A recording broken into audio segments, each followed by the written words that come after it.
Hello everyone, welcome to the DRH channel by Adda 24/7। आप सबका बहुत बहुत स्वागत है आज के सेशन में।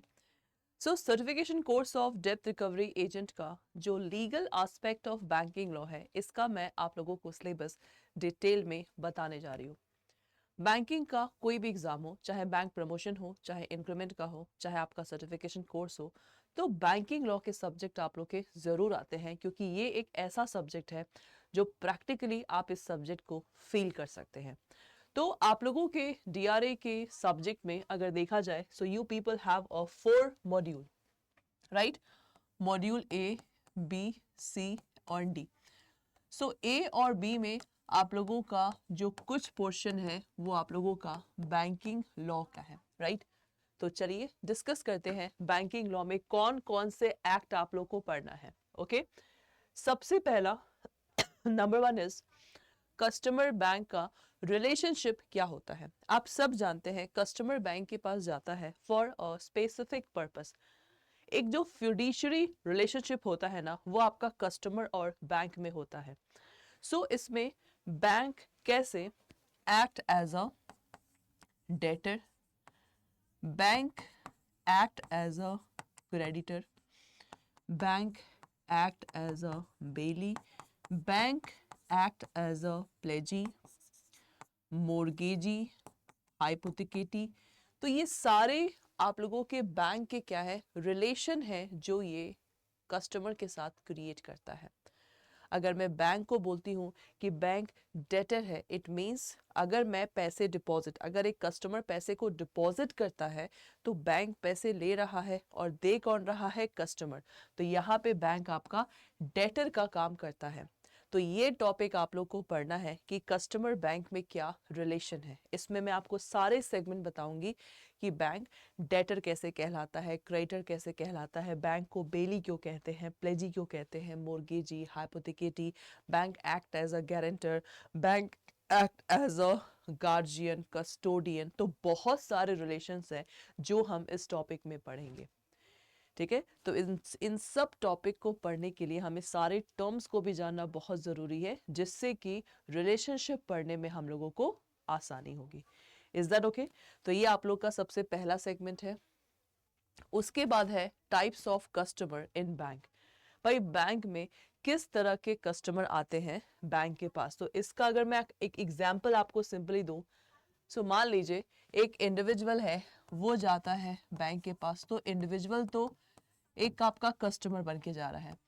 इसी तरह कंपनी है, कंपनी भी तो एज अ कस्टमर बन के जाती है, सपोज कंपनी को अगर लोन लेना होता है। ठीक है, तीसरा पॉइंट है आप लोग का पार्टनरशिप फर्म, देन आप लोग का एलएलपी हो गया।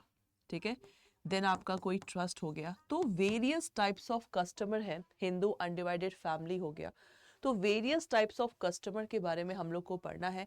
तो बैंक इनके साथ क्या क्या डील करता है, क्या क्या डॉक्यूमेंट्स को मंगाता है जिससे कि इनका वेरिफिकेशन किया जा सके, तो ये सब चीज हम लोग डिटेल में पढ़ेंगे टाइप्स ऑफ कस्टमर में। Is that okay? नेक्स्ट आप लोग का है निगोशिएबल इंस्ट्रूमेंट एक्ट। ये एक्ट आपका बहुत इंपॉर्टेंट है, एक तरह से बोल सकते हो फर्स्ट एक्ट। तो निगोशिएबल इंस्ट्रूमेंट एक्ट में बेसिकली आप लोगों का bill of exchange, promissory note और ये आप लोग का चेक है। ये तीन का हमें इसके असेंशियल पॉइंट्स क्या है, कौन कौन से सेक्शंस हैं, इसमें डिसऑनर में क्या पनिशमेंट मिलेगा, तो इन सब चीज़ का ब्रीफ हम लोगों को इन 3 सेगमेंट में पढ़ना है। तो निगोशिएबल इंस्ट्रूमेंट एक्ट, निगोशिएबल का मतलब ही होता है कोई भी चीज़ को ट्रांसफ़र करना, और इंस्ट्रूमेंट का मतलब होता है डॉक्यूमेंट। तो कैसे हम डॉक्यूमेंट के थ्रू पैसों का ट्रांसफर करते हैं from one place to another. So we have to study this thing in negotiable instrument act. Okay, next आप लोग का है prevention of money laundering act 2002। Money laundering क्या होता है? मनी लॉन्ड्रिंग जब इंसान के पास पैसे बहुत आ जाते हैं ना, तो पता है वो बहुत पैसा क्या कहलाता है? वो बहुत पैसा आप लोग का ब्लैक मनी कहलाता है। और ब्लैक मनी आप लोगों का क्या है, कई लोग उसको वाइट मनी में कन्वर्ट कराते हैं, सो दैट मनी का एक लीगल वे में हम यूज कर सके, वो ब्लैक मनी ना कहलाए, बिकॉज ब्लैक मनी होने का मतलब है छापा पड़ना। तो इन सब चीज को कंट्रोल करना किस एक्ट के हाथ में होता है? Prevention of money laundering act. तो इसमें हमें इस चीज के बारे में पढ़ना है। Is that okay? The next is याज सरफेसी एक्ट। तो भाई सरफेसी एक्ट तो बहुत इंपॉर्टेंट एक्ट है। बिना कोर्ट गए कैसे हम बोरोवर से पैसे निकालते हैं, this is called SARFAESI act. तो सबसे पहले इसका फुल फॉर्म आपको याद करना है। It's securitization and reconstruction of financial assets and enforcement of security interest. The SARFAESI Act enable banks to enforce their security interest in without intervention of the court. तो ये आपका प्रोसेस होता है। इसमें हम ARC कंपनी के बारे में, क्वालिफाइड बायर के बारे में, बॉरोवर को कैसे नोटिस दिया जाता है, इन सब का डिस्कशन करेंगे हम लोग सरफेसी एक्ट में। Okay, now then we have a tribunal. तो ट्राइब्यूनल ना हर पर्टिकुलर फील्ड के लिए बनाया जाता है। ट्राइब्यूनल को क्वाज़ाई जुडिशियल भी बोला जाता है। तो ये आपका डेप्थ रिकवरी का है, ठीक है। तो यहाँ भी सेम आप लोगों का ये एक्ट थोड़ा बैंक के फेवर में होता है, बिकॉज बैंक को पैसे निकलवाने हैं। अगर कोर्ट गए तो कोर्ट में तो आप लोगों का तारीख पे तारीख होगा। सो इसीलिए बैंक क्या करता है, DRT, जहां पे घटना हुई वहां के जुरिडिक्शन में जो आप लोग का DRT बना है, वहां पे आप लोग का केस फाइल होता है, और केस फाइल होते ही आप लोग का आगे का प्रोसेस चलता है। तो DRT टोटल 39 DRT है, और आप लोग का we can say DRAT, that is the appellate tribunal, जहां पे आप लोग का हम मैटर को अपील कर सकते हैं। तो हमें DRT पढ़ना है। Then class we have a insolvency and bankruptcy code 2016।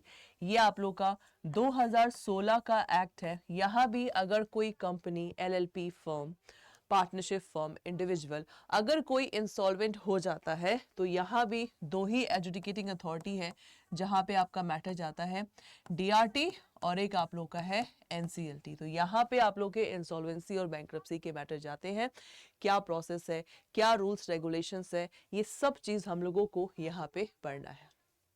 Is that okay? Then class we have a Lok अदालत।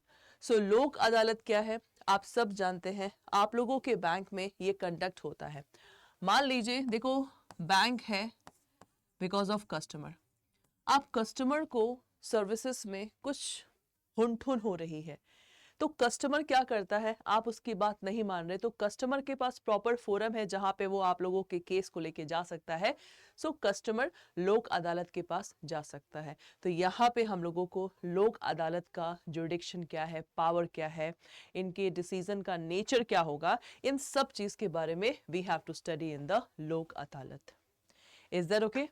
Okay, then class legal aspect of loan recovery, जिसमें बेसिकली हमारे सारे एक्ट कवर हो जाएंगे, and the filing of suit. तो court का भी sometime हम कुछ मैटर को लेके कोर्ट भी जाते हैं, तो कोर्ट में क्या आप लोग का प्रोसेस है, ये हम लोग को पढ़ना है।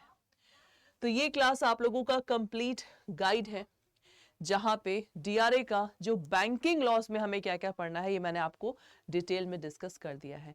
सो जितने भी यहाँ पे कैंडिडेट्स हैं, ये हमारा DRA का मास्टर गाइड है, जहां पे 3000 प्लस क्वेश्चंस हैं।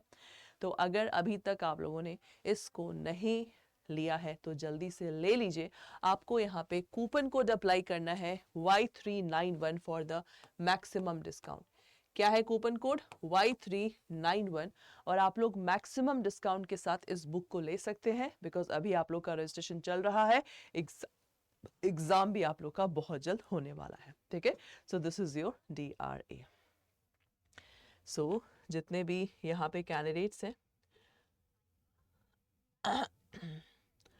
अगर आप लोगों को if you want to enrol, so process बहुत सिंपल है। आप लोग को अड्डा की ऑफिशियल वेबसाइट पे जाना है, ऑल कोर्सेज JIB CIB, ये आपका सर्टिफिकेशन कोर्स है। यहाँ पे क्लिक करेंगे तो यहाँ पे आप लोग की ऑनलाइन क्लासेस है, ठीक है, और फिर आप लोग का ये बुक्स है, और ये आप लोग का प्रॉपर बुक है। तो DRA का ये है, यहाँ पे क्लिक करिएगा, बाय नाउ पे क्लिक करके कूपन कोड अप्लाई करिए, दैट इज Y391, और जैसे ही अप्लाई करेंगे आप देख सकते हैं 22% का डिस्काउंट है आप लोगों के इस बुक में। 1% और डिस्काउंट के लिए आप लोग अड्डा ऐप को डाउनलोड कर लीजिए मोबाइल में। मोबाइल के थ्रू परचेज करेंगे, आप लोग का 23% का डिस्काउंट है। Thank you so much.